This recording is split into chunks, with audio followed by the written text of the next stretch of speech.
Asteroid Coaster is a pretty cheap level. I mean, Act 1 is alright. It's Act 2 where it gets kind of ridiculous. I really do love the Void Wisp though. Although it kind of feels like I'm controlling a character that's drunk. Because it always moves so far in whatever direction I send it. And it always has momentum. Like, it doesn't instantly stop. When that's how the physics of the game usually work. So it's kind of wonky to control, which will make you suffer later on. But I just love the Void Wisp though. I love how it sucks up rings for you. And it sucks up enemies, especially the multi-hit enemies that you have to... That's a really tiny wall they expect you to wall jump off of. And look at this! How is this not awkward level design?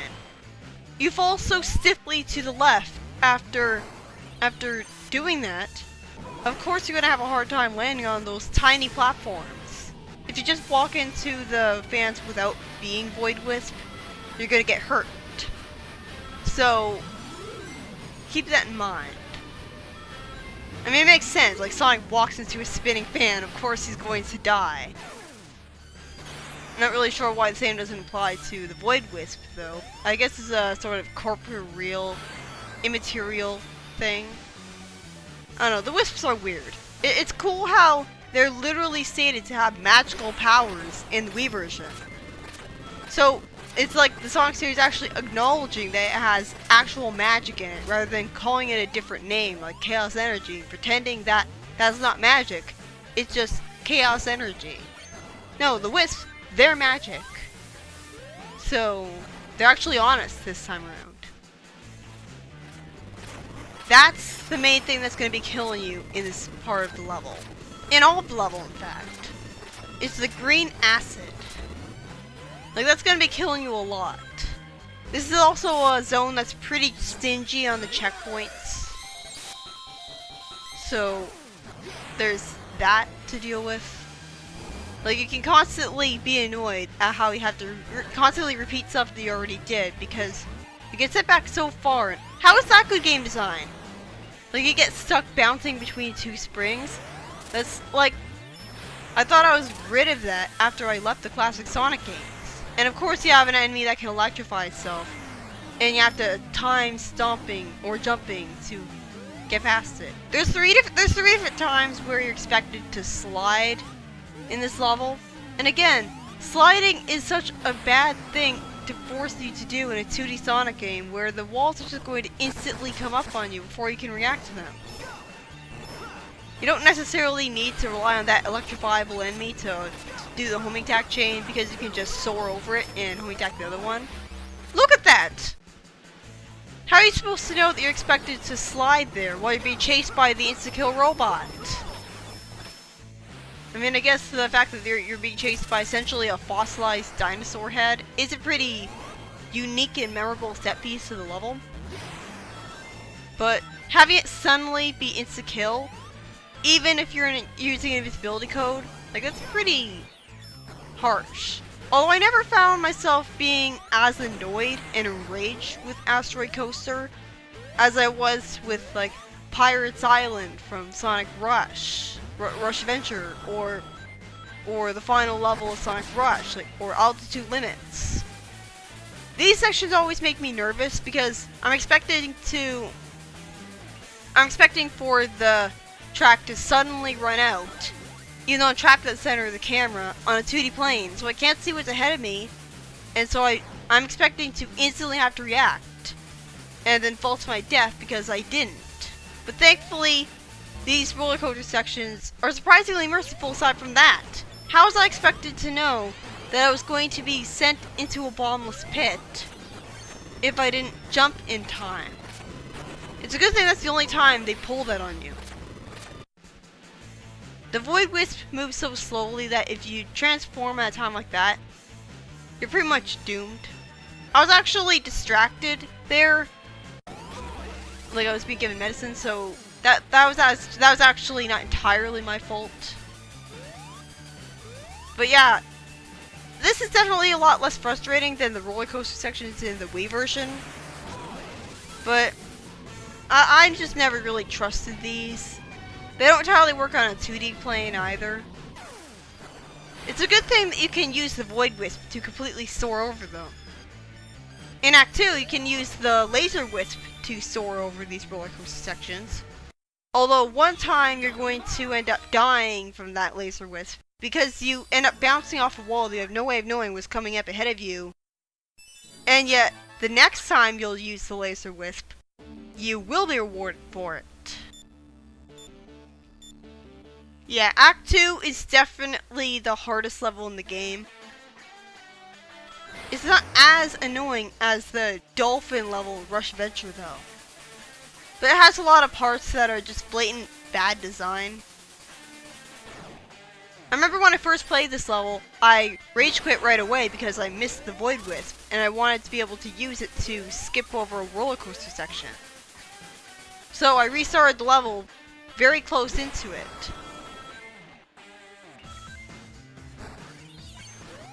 I like the theme of this level. It's kind of like it's memorable, and it's not annoying memorable. Like it gets stuck in your head, repeating the same 4 notes over and over again, like in Aquarium Park. It's an alright theme, like it's a guitar theme as a Sonic game should have. But I don't know. And of course, they have to have a bunch of walls to the right, preventing you from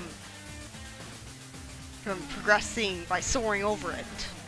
And you have to dodge boulders like it's Flame Core all over again. Although thankfully jumping here won't actually send you to your death. For some reason, a gravitational force will keep you magnetically attracted to the leftmost car after you jump out of it, even though it's on a slope and it's slanted. So you should just fall into the acid like just happened there. Is this like a precursor to the Black Hole Wisp in Sonic Lost World? I wonder if they like intentionally reused this wisp for that game. Yeah, I like traveling through the fans, mostly because you get sent pretty quickly through them. The Void Wisp keeps getting larger and faster and harder to control. Well, I think easier to control actually. I don't know, like it's really satisfying swallowing up a whole bunch of enemies. And not just enemies, you can also swallow up like obstacles too. So that's pretty cool. This is pretty boring. Like you're just going through like multiple different roller coaster sections at once, and all you're doing is just staying in the center of the screen and watching it go. It's a good thing that they automatically launch you forwards rather than expecting you to jump in time when you have no way of knowing that you're going to be expected to jump and react accordingly. Speaking of that, look! I died my first time there because I didn't expect to suddenly be expected to press the B button. And button prompt or not, you're not going to react in time. Like, why did they even have that raised bit of level design there when you're being chased up a slope by an insta-kill robot? Like, you're not in the mindset to jump at that time. You're in the mindset to hold down a completely different button. And look at this! You go so far down when you press down with the Void Wisp that it's very clutch and difficult for you to, like, it's very difficult for you to drop down from there and press right at exactly the right time. Why do they even have that wall there at all? This section of the level is pretty fine though. I like how you can also suck up the Void Wisps to get more of them. Your range isn't quite large enough though. Damn it! Why can you break the crystals? The crystals should not be something you can break. Like, they should be something that you just use. They should always be there. And I can't stress enough how tense of a section that is. And this level is such stingy checkpoint starvation. I got sent all the way back there. And also, I'm like 3 minutes into the level and I haven't gotten a single red ring yet. Although, that's also because I'm not exactly trying to get them all. I think I did go back to this level, like on my cartridge, and I actually got a lot of the red rings for Asteroid Coaster. The red rings, they unlock like illustrations and sounds because apparently the sound test doesn't have all of the songs unlocked at the very beginning. Bullshit! How are you expected to know that it's going to send you into acid? That section really isn't properly designed for 2D. Can't see what's coming up ahead of you. It's like you're forced to use the laser wisp there, and good luck trying to aim it.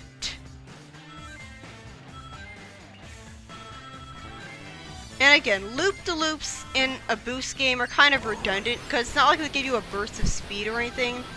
They're just there to pad out the level because it makes it take a little longer for you to beat it because you're just sent up in a circle.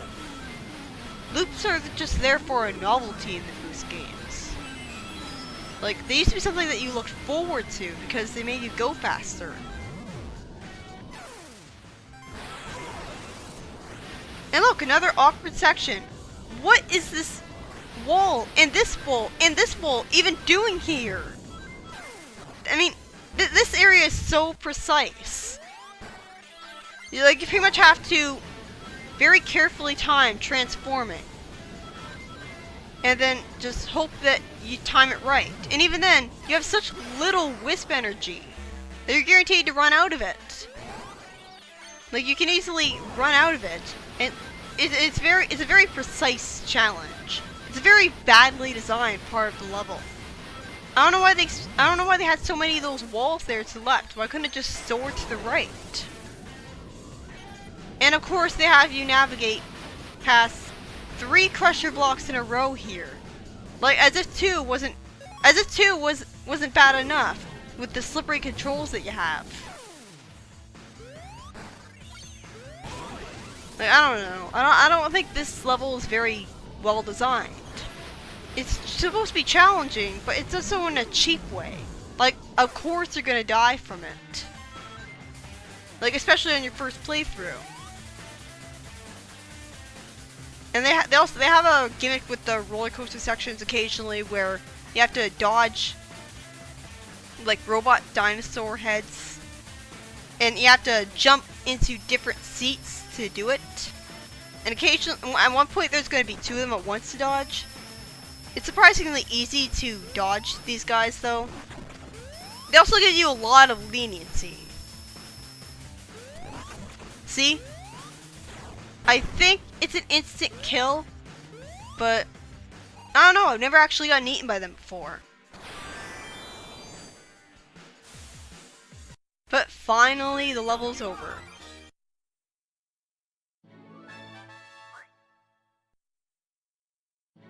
And now we're going to move on to the missions. Even when I first played the game, I preferred to just play the missions rather than going straight into the boss right away. Okay, so right here, we have Orba and Cubot somehow don't recognize Omega. Even though Omega is basically the main traitor of Eggman. You think that he would be well known throughout all of the robot army and be demonized. Like, I like Cubot's Omega's going through a rebellious teen phase. Like, I thought that was pretty funny. But Sonic was such an inexplicable douchebag there. Like, I know that they're robots, but that doesn't mean that it's justified for him to just laugh at Orba and Cubot being threatened. Like, Orba and Cubot aren't combat robots. You really expect them to not be destroyed by Omega if you just stand there and watch? Like Sonic was being really dickish there. And I also don't like how he basically just called it infighting just because Omega happens to be a robot. Even though he knows that Omega hates Eggman now and would be really offended at being talked to like that. It's also weird how Cubot called Omega a thing, even though they're both robots. They should know how offensive it is to call a robot a thing. I mean, I guess there's a class system when it comes to robots. Like, he had no way of knowing that Omega was sentient and free-willed. But still, like, I'm surprised Cubot called him that. Okay, so first, first Sonic tries to help Orbot and Cubot survive, and then he says that, and then he asks if he knows where they went. And like, Tails calling them junk heaps, it feels out of character. This gets you hyped up for a cool boss battle with Shadow, only for him to inexplicably give you this mission. Omega's mission with the getting all the flags was pretty inexplicable. And that's not even getting into how awkward the mission is when you're in a part of the level that's really not designed well for backtracking all the way through it to get all the flags. And with this mission, well, obviously it's badly designed because look at that wall! Why is that wall to the right even there? It's like they didn't even playtest this and realize how far down you go with even the slightest tap of the control pad. Thankfully, it's pretty easy to get enough enemies killed. It's avoiding the green acid that's the problem. I mean, what is this acid even made of? Amy telling you to do a mission was justified because it's in her playful nature to challenge Sonic and find out what he's capable of. And it was also in character for Charmy to give a mission because he was just being playful. And for Shadow, he's testing out Sonic's abilities to make sure he hasn't gone soft. Which is weird because you think he would know since he's the hero of the world. You think he wouldn't be surprised that he's still in Asteroid Coaster stopping Eggman. And you think that he wouldn't see the point of doing this. Although I do like what they do with Shadow's character in this, where they basically heavily imply that Shadow cares about them, and that's why he's there. Although, I wish that Sonic said, I'll just take that as a yes. I think that would have been better. And now, we have yet another mission, and this is easily the hardest mission in the game. They basically expect you to go through the entire level all over again in one life. S ranking, this is a bitch, but just beating it on its own is ridiculously difficult all by itself. I mean, they really expect you to go through the cheapest level in the game on a time limit without dying. Really? With no checkpoints. Really?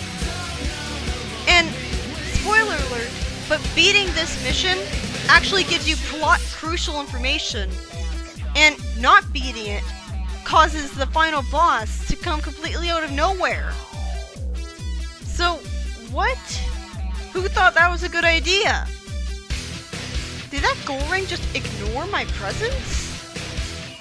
But yeah, this is such great foreshadowing, isn't it, guys? It's such a great idea for them to hide this massively important plot information behind a goddamn impossible mission that most people aren't going to be able to beat.